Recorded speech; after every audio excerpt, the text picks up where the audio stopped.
On le surnommait parfois le Mozart noir. Hier soir à Paris, des musiciens de renom et un dessinateur de presse ont rendu hommage au chevalier de Saint-Georges. Ce fils d'esclave et de colon a connu la gloire de son vivant. Né en Guadeloupe en 1739, il grandit dans l'Hexagone dans un milieu d'aristocrates.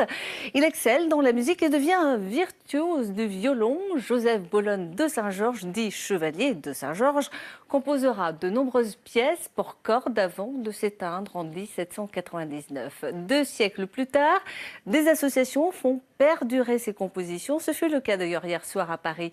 Louis de Vaz, Philippe Hernando et Daniel Kelly. On l'a qualifié souvent de Mozart noir.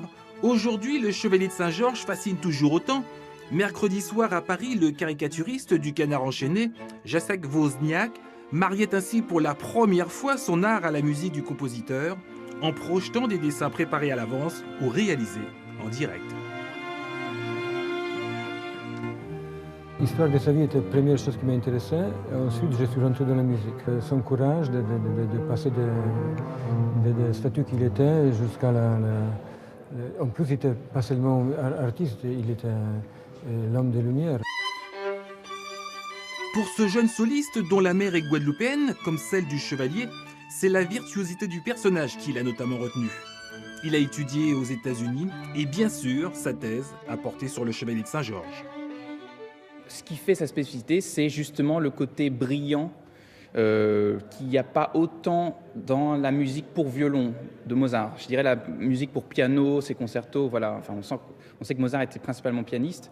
Et c'est vrai que Saint-Georges, on sent vraiment que c'était un violoniste virtuose.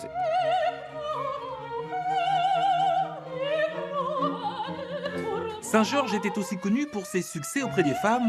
Cette soprano qu'il a découvert par hasard est sans doute l'une des dernières à avoir succombé au charme du chevalier. Je suis tombée amoureuse, je dirais que j'en ai été passionnée dans la vie et puis sur la scène, puisque sur scène, le rôle de Louise est le rôle de la jeune première qui tombe amoureuse du chevalier et qui va donner sa vie pratiquement pour lui et qui ne va pas, malgré cet amour énorme, réussir à le sauver de la mort.